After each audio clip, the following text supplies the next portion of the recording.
Assalamualaikum warahmatullahi wabarakatuh. Innal hamdalillah nahmaduhu wa nasta'inuhu wa nastaghfiruh wa na'udzubillahi min shururi anfusina wa min sayyiati a'malina may yahdihillahu fala mudhillalah wa may yudhlilhu fala hadiyalah. Asyhadu an la ilaha illallah wahdahu la syarikalah wa asyhadu anna Muhammadan abduhu wa rasuluhu la nabiyya wa la rasula ba'dah. Sebelum perkenalkan, nama saya Taufik Al-Mustafa, Prodi Hukum Angkatan 8 dari Universitas Cyber Muhammadiyah, NIM 024 0600 160. Yang saya hormati dosen pengampu mata kuliah Hukum Internasional, Bapak Dr. Muhammad Rizal SHMH. Yang saya hormati pula rekan-rekan satu angkatan dan para pemirsa yang menonton video saya ini. Pada kesempatan yang baik ini, izinkan saya untuk memaparkan suatu materi bertema efektivitas hukum internasional dengan judul presentasi efektivitas hukum internasional dalam menjaga perdamaian dan ketertiban dunia di era globalisasi. Di era globalisasi saat ini, hubungan antar negara menjadi semakin mudah. Berbagai persoalan seperti konflik bersenjata, perdagangan internasional, perubahan iklim, hak asasi manusia, hingga kejahatan lintas negara tidak lagi dapat diselesaikan oleh satu negara saja. Oleh karena itu diperlukan aturan yang mengikat hubungan antar negara, yaitu hukum internasional. Namun, muncul pertanyaan penting. Apakah hukum internasional benar-benar efektif dalam mengatur dan menjaga ketertiban dunia? Pertanyaan inilah yang akan menjadi fokus pembahasan dalam presentasi ini. Sebelum kita fokus dalam inti pembahasan, kita perlu tahu apa itu hukum internasional. Hukum internasional merupakan seperangkat aturan dan prinsip hukum yang mengatur hubungan antar negara-negara serta subjek hukum internasional lainnya. Subjek hukum internasional itu meliputi antara lain negara, organisasi internasional, individu dalam kasus tertentu, organisasi kemanusiaan internasional. Sementara hukum internasional menurut pasal 38 Statuta Mahkamah Internasional antara lain: yang pertama, perjanjian internasional; yang kedua, kebiasaan internasional; yang ketiga, prinsip-prinsip hukum umum; yang keempat, putusan pengadilan dan pendapat para ahli hukum.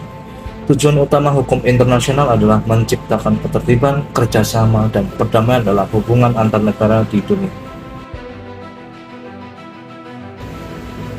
Hukum internasional memiliki peran yang sangat penting dalam kehidupan global.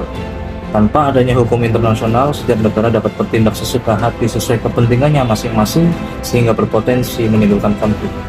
Hukum internasional berfungsi antara lain menjaga perdamaian dunia, mengatur hubungan diplomatik antar negara, melindungi hak asasi manusia, mengatur perdagangan internasional, menyelesaikan sengketa secara damai. Dengan adanya aturan yang disepakati bersama, hubungan antar negara dapat berjalan lebih tertib dan terprediksi serta terarah. Suatu hukum dapat dikatakan efektif apabila mampu mencapai sebuah tujuan yang sudah ditetapkan.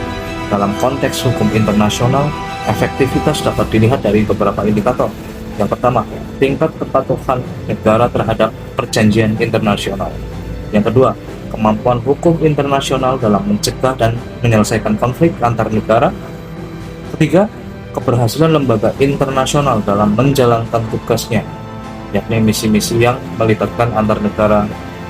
Yang keempat, adanya sanksi atau konsekuensi bagi negara yang melanggar aturan internasional. Semakin tinggi tingkat kepatuhan dan keberhasilan pencapaian tujuan tersebut, maka semakin efektif pula hukum internasional tersebut. Meskipun memiliki banyak keberhasilan, hukum internasional juga menghadapi berbagai hambatan. Hambatan pertama adalah prinsip kedaulatan negara.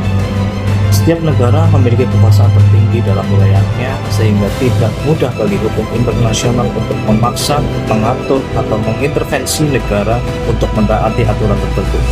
Hambatan kedua adalah tidak adanya lembaga penegak hukum internasional yang memiliki kekuatan seperti aparat penegak hukum dalam suatu negara. Jika suatu negara melanggar hukum internasional, proses penindakannya seringkali tergantung pada kesediaan negara lain atau organisasi internasional. Hambatan ketiga adalah adanya kepentingan politik dan ekonomi.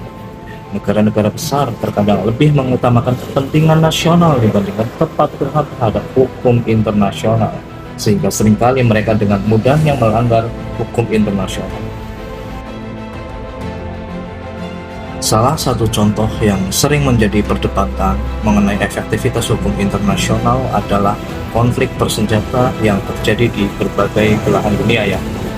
Dalam berbagai konflik tersebut, hukum humaniter internasional sebenarnya telah mengatur perlindungan terhadap warga sipil, tawanan perang, dan bantuan logistik untuk kemanusiaan. Namun dalam praktiknya, pelanggaran tetap sering terjadi. Hal ini menunjukkan bahwa keberadaan aturan saja tidak cukup. Efektivitas hukum internasional juga sangat bergantung pada kemauan politik negara-negara untuk mematuhi dan menegakkan aturan tersebut. Dari kasus ini dapat dilihat bahwa hukum internasional memiliki kemampuan untuk memberikan standar dan pedoman, tetapi masih menghadapi tantangan dalam aspek penegakan hukum.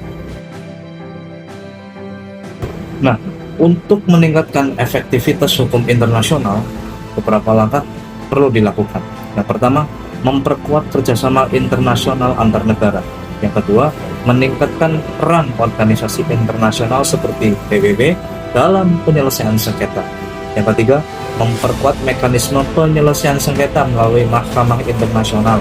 Yang keempat, meningkatkan kesadaran negara bahwa kepatuhan terhadap hukum internasional memberikan manfaat jangka panjang bagi stabilitas dan keamanan global. Yang kelima, memperkuat perlindungan hak asasi manusia dan prinsip keadilan dalam setiap kebijakan internasional. Jika ditinjau secara realistis, hukum internasional memang tidak sekuat hukum nasional dalam hal penegakannya. Namun, bukan berarti hukum internasional tidak efektif. Faktanya, sebagian besar hubungan antar negara berlangsung secara damai karena adanya aturan dan norma internasional yang dihormati bersama. Hukum internasional juga menjadi dasar bagi berbagai kerjasama global di bidang ekonomi, lingkungan, kesehatan, dan keamanan. Oleh karena itu, efektivitas hukum internasional tidak dapat diukur hanya dari jumlah pelanggaran yang telah terjadi, tetapi juga dari kemampuannya menciptakan keteraturan dalam masyarakat internasional. Sebagai kesimpulan, hukum internasional memiliki peran yang sangat penting dalam menjaga perdamaian, keamanan, dan kerjasama antar negara di seluruh dunia. Meskipun menghadapi berbagai tantangan seperti kedaulatan negara, lemahnya mekanisme dalam penegakan, dan kepentingan politik, hukum internasional tetap menunjukkan efektivitasnya dalam banyak aspek hubungan internasional. Keberhasilan hukum internasional sangat bergantung pada komitmen negara-negara untuk mematuhi aturan yang telah disepakati bersama. Dengan meningkatnya tantangan global, keberadaan hukum internasional yang efektif menjadi kebutuhan yang tidak dapat diabaikan demi terciptanya ketertiban dan perdamaian dunia. Terima kasih atas perhatian dan atensinya. Mungkin itu saja yang dapat saya sampaikan. Kurang lebihnya mohon maaf apabila banyak kesalahan dalam penyampaian. Assalamualaikum warahmatullahi wabarakatuh.